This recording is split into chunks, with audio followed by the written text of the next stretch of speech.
아기금 대표님 모셨습니다. 안녕하세요. 안녕하세요. 네, 또 대표님 모시고 여러분들이 궁금해하시는 이 부동산뿐만 아니라 또 재테크 관련해서 알아보겠는데 네네. 또 때마침 좋은 서적을 출간해 주셨습니다. 이 네. 아기곰의 재테크 불변의 법칙. 네. 과연 어떻게 우리가 또 법칙을 세우고 투자를 해야지 잃지 않는 투자를 해야 될지 네. 알아보도록 하겠습니다. 네. 먼저 이 부동산 관련해서 좀 질문을 드려볼까 하는데 네. 5월 10일 이 다주택자 양도세 중과가 제기되던 첫날 네네. 공인중개사에서는 매물이 없어서 뭐 영업을 안 했을 정도다 그런 얘기가 들리더라고요. 네네. 현장에서 보시기에 이 매물 잠김 현상 얼마나 심각한지 말씀해 주시겠어요? 매물이 이제 급속히 줄어들었죠. 지금 현재 보면은 오늘 연초까지만 하더라도 한 6만 채가 안 됐거든요. 그러니까 서울입니다. 이거는 네. 서울의 이제 규제 지역이 25개가 다 규제가 묶기 때문에 뭐 6만 채가 채 안 됐는데 그다음에 이제 1월 23일 날 이제 대통령께서 다주택자 이제 중과 배제를 이제 안 해주겠다. 그래서 중과를 하겠다. 양도세 중과를 하겠다고 선언한 이후에 그다음에 이제 매물이 조금 좀 늘어났습니다. 거기서 두 가지 의미가 있는데 하나는 뭐냐면은 다주택자들 큰일 났다. 빨리 집을 팔아야 된다는 사람도 있을 거고 또 하나는 뭐냐면 다주택자가 팔게 하기 위해서 토지를 한시적으로 약간 완화를 시켜줬죠. 그러니까 전세가 껴있는 매물도 팔 수 있게 조치를 했기 때문에 매물이 쭉 나왔습니다. 그 매물이 쭉 나오다가 3월 21일 날 이게 이제 8만 채 이상까지 갔다가 지금은 조금 줄어들어 가지고 지금은 이제 7만 채가 채 안 되거든요. 6만 채 이제 중간 정도로 지금 이제 떨어지고 있습니다. 쭉 보시면 이제 5월 9일 날 마지막으로 팔기 위해서 반짝하다가 그다음에 5월 10일부터 급속히 이제 줄어드는 걸 알 수가 있어요. 이렇게 매물이 주는 이유는 뭐냐면 다주택자 같은 경우는 이제 팔 수가 없는 거거든요. 최소한 이제 서울에서는 양도세 중과가 되기 때문에 양도세 중과가 그냥 기존에 냈던 세금에서 20% 또는 30%가 더 업이 된다 하더라도 굉장히 큰 건데 그게 아니라 과표의 20에서 30%가 더 세금 낸다는 거니까 기존에 내야 될 세금에서 거의 2배 이상 이렇게 세금이 다 나가거든요. 그렇게 되는 거니까 기존에 팔 분들은 5월 9일 이전에 팔았지 그 이후 분들은 특별히 뭐 팔지 않는 거죠. 팔 이유가 없는 겁니다. 그렇게 되니까 이제 반대로 이제 임대 매물은 조금씩 늘어나고 있어요. 임대 매물이 늘어난다는 건 무슨 뜻이냐면은 그 사람들이 팔지 않은 대신에 버티기로 넘어갔다. 예, 그러니까 어차피 이제 그 동안에 팔려고 임대를 안 줬던 거죠. 그러는 것이 이제 임대 매물다. 임대를 돌리면서 증여하실 분도 이미 다 증여했고, 그다음에 지금은 이제 본인들은 팔고 싶지만 팔 수가 없기 때문에 이제 할 수 없이 버티기로 넘어갔다라고 볼 수가 있습니다. 정부가 장특공제 폐지와 공정시장가의 폐지를 이제 추진 중이라고 하는데 네네. 이렇게 된다면 어차피 집을 팔아도 이 세금 부담이 크니까 차라리 이 똘똘한 한 채를 네. 가지고 있으려는 그런 버티는 집주인도 많아질 것 같습니다. 네. 오히려 이 법안이 매물 잠김과 집값 상승을 더욱 부추길 수 있다라는 지적이 나오는데 어떻게 보시나요?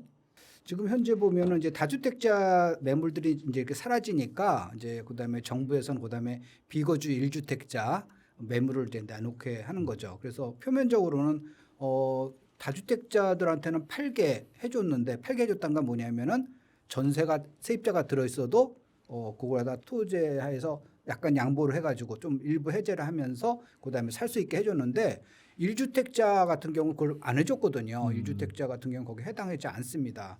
그러니까 1주택자 중에서 진짜로 집을 팔고 싶었던 분들이 있었어요. 전세가 이미 들어있어 못 파는 거죠. 네. 그래서 구청에 가서 허가를 받으려 했더니 구청에서는 안 된다. 요번에 하는 거는 양도세 중과되는 사람만 된다. 똑같이 다주택자도 양도세 중과가 안 되는 사람은 요번에 그 허가가 안 나왔어요. 어떤 케이스냐면은 예를 들어서 지방 같은 경우요. 그러니까 지방의 5대 광역시하고 세종시 말고 그 기타 지역 뭐 전라도라든가 경상도라든가 이런 지역에서 기준 시가 3억 원 이하짜리는 이 양도세 중과할 때 제외를 해주거든요. 그럼 내가 지방에 집이 세 채가 있어요. 뭐 예를 들어서 무슨 뭐 홍천에 하나 있고 뭐 춘천에 있고 뭐 하나는 뭐 강릉에 있고 뭐 이렇게 세 채가 있어요. 그다음에 이제 서울에 한 채가 있어요. 근데 이번에 서울에 팔려고 그 사람이 신청을 해서 허가를 안 해줬어요. 다주택자도 요번에 다주택자 허가를 한 거는 중과세 대상 해주만 해줬던 거거든요. 근데 요번에 이제 비거주자 1주택자도 그거에 이제 해당한 거죠. 나 팔고 싶은데 정부에서 토지를 안 받아주네. 거기서 구청에서 접수를 안 해주네. 그러니까 이제 정부에서 중앙정부에서 그래 너희들 팔게 기회를 줄게라는 거예요. 좋게 보면은 그래서 그 매물들이 나올 수 있게 이제 그걸 갖다가 이제 그 하는 거고요. 요 매물들은 지금 당장은 우르르르 나오지는 않습니다. 물론 이제 그동안에 못 팔던 사람들은 정말 팔 생각이 있었는데 아까 그런 이유로 못 팔던 사람은 나오겠는데 요게 이제 언제 매물이 좀 나올 거냐면은 올해 7월 말 되면은 이제 2027년 이제 세제가 이제 그때 세법이 이제 개정이 되거든요. 그럼 그게 이제 발표되면은 아까 말씀하신 대로 장기 보유 특별 공제가 조정이 됩니다. 그러니까 보유분과 거주분 요게 이제 조정이 되면은 기존에 비거주 했던 분들은 세금이 굉장히 많이 올라가는 그 결과를 갖기 때문에 그분들의 매물이 나오는 거죠. 그 2027년 세법은 2027년부터 적용되는 거기 때문에 법이 개정된 걸 보고 12월 말까지는 처분할 수 있는 그 시간이 있는 거죠. 그래서 그거에 맞춰서 정부에서도 올해 12월 말까지 처분하는 거에 대해서는 세입자가 있어도 그거는 토호제에서 그 거래가 되도록 그렇게 조치를 했습니다. 그 다주택자의 단기 매물이 더 쏟아질 것이라는 시장의 전망과 달리 이 서울 아파트 매물 수는 조금씩 감소하는 추세입니다. 지금이라도 집을 사야 하나 조급한 무주택자들은 어떻게 해야 될까요? 집을 사는 게 좋죠. 집을 사는 게 좋은 게 아니라 그 집이라는 거는 가장 본인이 준비됐을 때, 그러니까 어느 시점에 내가 탁 해가지고 계속 기다리다가 어느 시점에 몇 월 며칠부터 사면 좋다 이런 거는 없어요. 거기서 보면은 매물이라는 게 그 좋은 매물이라는 게 예를 들어서 제가 이제 앞으로는 공급 부족이라서 집값이 오를 것 같습니다. 그다음에 또는 아까 같이 1주택자 비거주 1주택자에 대해서 정부에서 압박을 하는 거니까 올해 7월 말 이후에는 세제 개편이 일어나면서 세금을 피하려는 매물이 나올 것 같습니다라고 말씀드려도 그거는 일반론이지 내가 원하는 아파트에 내가 원하는 시기에 내가 원하는 가격에 나온다는 보장이 없잖아요. 예, 그때는 안 나올 수도 있단 말이에요. 저 아기금 저번에 유튜브 나와가지고 그때는 매물 나올 것 같은데 안 나왔거든. 내가 살려는데 안 나왔거든. 근데 그럴 수도 있어요. 근데 쓰는 거니까 본인이 준비됐을 시점에 사는 게 가장 좋은데 그래도 떨어지면은 손해 아닙니까? 좀 싸질 때 사면 되지 않습니까? 그런데 이제 거기서 여러 가지 변수를 좀 봐야 되는데 앞으로 크게 이제 올해 하반기 그다음에 하반기뿐만 아니라 이제 내년 이후에 크게 영향을 끼칠 것들이 아까 이제 공급 부족이 이건 역대급 공급 부족이다. 이게 뭐 잠깐 스쳐가는 게 아니고 역대급 공급 부족이라는 게 아직까지도 정부에서 해법을 찾지 못했어요. 공급에 대해서. 공급이라는 건 시장의 매물을 늘리는 거는 그거는 공급이 아니죠. 그건 공급이 아니고 그거는 전체 주택 수가 100개라 그러면 100개 중에서 너가 너 2개 가졌니? 그거 하나는 내줘라. 이제 그거 하는 거지. 진짜 공급이라는 건 주택 수가 100개에서 120개, 130개 이렇게 늘어나는 게 공급인데 그거에 대해서는 지금 현재 보면 정부에서 해법을 찾지 못하고 있거든요.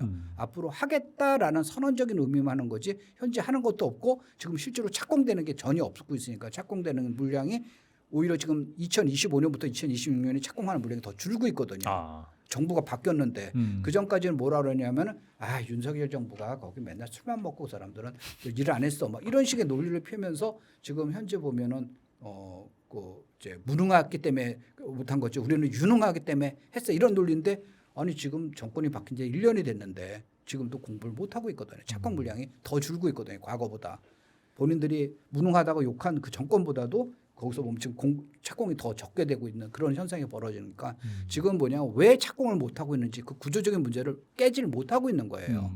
그 깨지 못하고 있는 그걸 해법을 갖다 찾아야 되는데 그걸 갖다가 못 하니까 자꾸만 이제 이제 큰일 났다 이제 집값이 오를 거 뻔하니까 그러면은 사람들한테 집을 사지 못하게 사람들이 이제 그걸 알고 막 서로 사다 그러면 큰일 나잖아요. 그러니까 이게 극장에 한쪽에서 연기가 막 나게 되면은 사람들이 연기가 나면은 그게 이제 합선이나 이런 거 하게 되면 그 사람들이 조용히 빠져나가면 하나도 안 다쳐요. 근데 사람들이 불이야 그래서 확 몰리면 이제 거기서 정말 사람들이 서로 밟혀서도 큰 사고 나거든요. 그러니까 정부 입장에서 보면 불 났는데 불이라고 하면 안 되는 거예요. 불이라고 하게 되면 사람들이 큰 사고 날까봐 그래서 서로 사람들이 지금 불난 거 아니야, 불난 거 아니니까 이제 천천히 하고 조심스럽게 나가라고 하는 건데. 어떤 사람도 그랬다가 순진하게 믿어가지고 불 안 났대. 그냥 영화 계속 보면 돼. 내가 돈 내고 들어왔는데 영화 끝까지 봐야지. 이거 박지훈이 영화 저기 연기 잘하네. 뭐 그러고 있는 거예요. 그러니까 정부 입장에서도 갑갑한 거죠. 그게 아니라 지금 불이 났어요. 불이 났습니다. 그러니까 그게 공급 부족이고 또 하나는 이제 두 번째는 뭐냐면 돈 가치 하락. 부가가치 하락이 굉장히 역대급으로 지금 심하거든요. 그러니까 그런 것 때문에 집값 오르갈 상승성이 높은데 정부에서는 그 속도 조절하기 위해서 이제 지금 계속 여러 가지로 푸시를 하는 거예요. 그러니까 그거는 본인들의 선택입니다. 선택입니다. 끝까지 앉아서 영화를 볼 것인지 아니면 정부에서 원하는 대로 조용히 소문 내지 않고 그냥 소용히 빠져나가든지 그거죠. 그 항상 부동산 입지가 중요하다고 말씀하시는데 최근 신혼부부들 사이에서는 평소가 줄더라도 좀 입지가 좋은 곳을 선호하는 현상이 일어나고 있습니다. 그 부동산 투자 전문가 보시기에는 어느 곳의 아파트가 지금 인기를 끌고 있나요? 그 이제 투자 측면에서는 그 요즘 그런 그 신혼부부의 선택이 그건 맞다고 봐요. 그러니까 전국에 이건 어느 나라도 마찬가지입니다. 전국의 집값이 다 다르거든요. 다른 이유는 비싼 데는 투기꾼들이 많이 가서 살고 그다음에 비싼 지역은 투기꾼이 안 사서 그런 건 아니에요. 하고 많은 그 지역 중에서 왜 투기꾼이 하필이면 거기 샀을까를 한 번 더 생각해 보는 거죠. 거기는 기본적으로 수요가 많은 지역이에요. 그러니까 집값이 오르는 데는 실수요가 많은 지역입니다. 실수요가 많은 거를 투기꾼들이 알고 내가 가서 선점하겠다. 그게 이제 투기라고 정의한다고 그러면 그게 투기인데 그렇게 되는 거지. 가만히 있는데 무슨 뭐 작전 주식 작전하는 것처럼 네가 사고 내가 사고 네가 사고 내가 사고 하는 그런 거는 없어요. 그럼 맨 끝에 사는 사람 물리는 건데 투기꾼들이 바보도 아니고 그러니까 그런 것은 그런 없고 실수요자가 사가지고 오를 때를 미리 선점하는 겁니다. 그러니까 실수요자들이 집을 살 때도 그런 원리를 갖다가 어느 지역은 왜 집값이 오르고 어느 지역은 오르지 않는가. 그냥 내가 혼자 그냥 마음 편히 살 수 있으면 되는 거지. 그런 거 나 머리 아파가지고 골치 아프고 나는 마음 편한 데서 그냥 살고 싶어. 그러면은 이제 재산이 이제 쪼그라지는 거죠. 실제로 보면은 그 문재인 정부 출범일 그러니까 2017년 5월 10일부터 지난주까지 매주 이제 금요일 날 시대가 발표되니까 금요일까지 볼 때 집값이 그러니까 아파트 값이 100% 이상 오른 지역이 5군데예요. 5군데 지역은 100% 이상 올랐어요. 그다음에 그러면 다들 그때 뭐 집값 많이 오른 거 아닙니까? 아니에요. 집값이 문재인 정부 출범부터 지금이 오히려 떨어진 데가 37개 군데나 있어요. 네.